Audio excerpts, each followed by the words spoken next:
दिल्ली की हवा में लगातार बढ़ते प्रदूषण को खत्म करने के लिए दिल्ली सरकार ने नई प्लानिंग की है और ये प्लानिंग है कृत्रिम बारिश की। ये कृत्रिम बारिश अब जल्दी ही दिल्ली वासियों को दिखेगी और प्रदूषण को कम करेगी। इस पर बातचीत करने के लिए हमारे साथ एक्सपर्ट मनु सिंह हैं जो बताएंगे कि आखिर कृत्रिम बारिश कैसे होगी और किस तरह से होती है। सर बताएं। देखिए, सबसे पहले हमें ये समझना चाहिए कि बारिश कैसे होती है। बारिश के लिए हमें चाहिए कि जो मेघ है उसमें नमी की मात्रा जो है वो पर्याप्त हो। जब मेघों में नमी की मात्रा पर्याप्त होती है तो उससे जब ठंडी हवा टकराती है या नमी की जो बूंदें होती है वो भारी हो जाती हैं तो प्रेसिपिटेशन होता है, यानी वर्षण होता है। जब हम क्लाउड सीडिंग यानी मेघ संश्लेषण करते हैं तो हम क्या करते हैं कि सबसे पहले जो पार्ट वन होता है उसमें हम ये आइडेंटिफाई करते हैं कि कहाँ पर मेघ हैं या नहीं है, जिनमें नमी है या नहीं है। अगर वातावरण में मेघ ही नहीं है और नमी ही नहीं है तो मेघ संश्लेषण भी नहीं हो सकता, जिसकी वजह से अब तक का डिले रहा है। अब होता क्या है कि जैसे आप यहाँ देख सकते हैं कि सबसे पहले मेघों को आइडेंटिफाई करा जाता है। अगर उसमें नमी कम है तो कई बार ज़मीन से भी बूस्ट करा जाता है नमी को। इसके अलावा जब मेघों में पर्याप्त नमी होती है तो एक वायुयान के मदद से, जिसमें यहाँ पर हम आईआईटी कानपुर के साथ मिलकर दिल्ली में कर रहे हैं, तो सेस्ना प्लेन उन्होंने लिया है। हम ऐसे रसायनों का छिड़काव करते हैं जिसमें 95% केसेस में, और यहाँ पर भी, सिल्वर आयोडाइड होता है। ये क्या करता है, इसके कण जब जाते हैं तो जितने भी नमी के कण हैं उनका न्यूक्लियस यानी नाभिकी का काम करते हुए उन्हें अपनी तरफ अट्रैक्ट करके चिपका लेते हैं। अब यहाँ ठंडे बादल हैं तो धीरे धीरे जो एक कण हैं ये उनके आसपास के जितने भी बर्फ के या नमी के कण हैं उनको चिपका लेंगे, जिससे वो बड़ा कण बन जाएगा।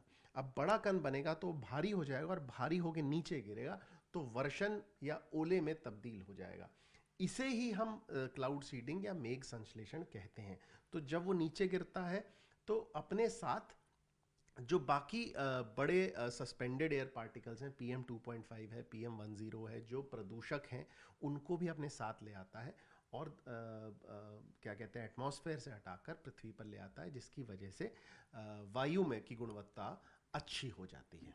सर आपने बताया कि बादलों पर रसायन जो है वो छिड़का जाता है, तो क्या हमें यहाँ पर देखना होगा कि बादल भी होने जरूरी है कृत्रिम बारिश के लिए? बिल्कुल। अगर देखिए, क्लाउड सीडिंग के लिए क्लाउड का होना बहुत इंपॉर्टेंट है। जी।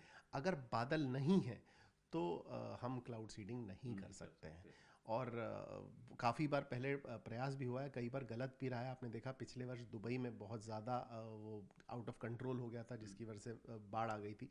सबसे पहले बीजिंग में कराया गया था। लेकिन बादलों का होना, मेघों का होना, वो सबसे पहला उसका लिए आवश्यकता है, तभी हम मेघ संश्लेषण कर पाएंगे। सर कृत्रिम बारिश जब करवाई जाती है तो बादलों से तीव्रता बारिश की क्या मापी जाती है? क्या उससे पहले जैसी तीव्रता होती है, बाद में होती है कृत्रिम बारिश में? कितनी तीव्रता होती है बारिश की? वो निर्भर करता है कई वेरिएबल्स पे। पहला वेरिएबल है कि नमी का घनत्व कितना है, नमी कितनी है। ये दो वेरिएबल है। उसके अलावा कई बार अनियंत्रित भी हो जाती है, जो हमने दुबई में देखा था। तीसरा, तापमान कितना है। तापमान पे भी निर्भरता करती है कि कितनी तीव्रता से बारिश होती है। हम लोगों ने कई बार प्रयास किया, हम लोगों का मतलब मानव प्रजाति ने कई बार प्रयास किया है कि हम उसको कंट्रोल करें, और कई बार कंट्रोल हुई भी है, लेकिन कई बार नियंत्रण से बाहर भी हुई है। जैसा मैंने आपको अभी उदाहरण दिया था कि दुबई में नियंत्रण से बाहर हो गई थी। दिल्ली सरकार ने इसका ट्रायल भी किया है, शायद आज एक दिन पहले ट्रायल किया गया था, तो रन शायद सक्सेस भी रहा है। तो ये माना जा सकता है कि कृत्रिम बारिश पोल्यूशन के स्तर को कम करने में कामयाब रही है। देखिए, जो ट्रायल किया है वो बहुत, लास्ट टाइम मुझे पता चला कि कल रात बुराड़ी में ट्रायल किया गया है। अब ट्रायल कैसा था, आई थिंक वो ड्राई ट्रायल था, तो शायद प्रदूषण तो क्योंकि कम हुआ नहीं है बुराड़ी में, जितना कल शाम में था उतना ही कल रात में था और उतना ही आज सुबह है।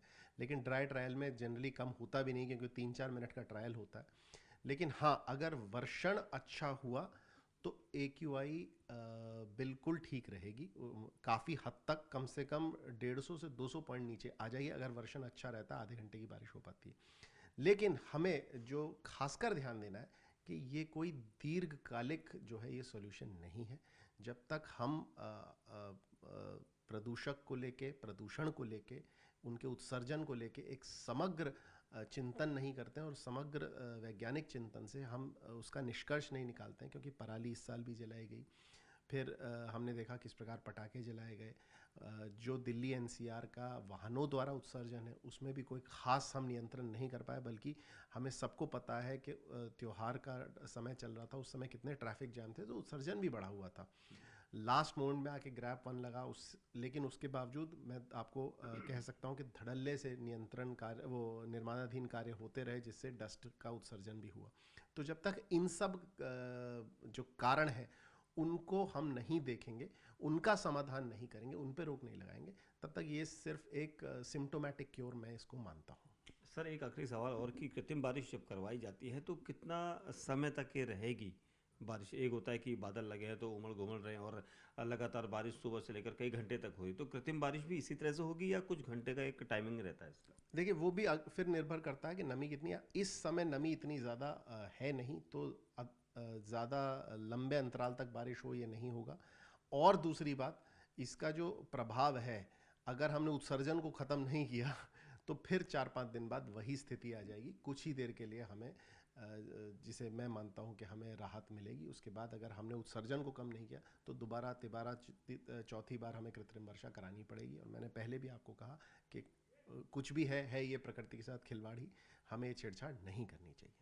शुक्रिया आपसे बात करने के लिए। तो यहाँ पर एक्सपर्ट भी मानते हैं कि कहीं ना कहीं कृत्रिम बारिश जो प्रदूषण को ख़त्म करने के लिए यहाँ पर कवायद की जा रही है वो होगी ज़रूर, लेकिन ये एक तरह से प्रकृति से छेड़छाड़ भी हो सकती है, क्योंकि कृत्रिम बारिश इस वक्त दिल्ली में प्रदूषण जो इस वक्त लोगों के लिए परेशानी का सबब बना हुआ है, उसे ख़त्म करने के लिए सरकार एक बड़ा प्लान कर रही है।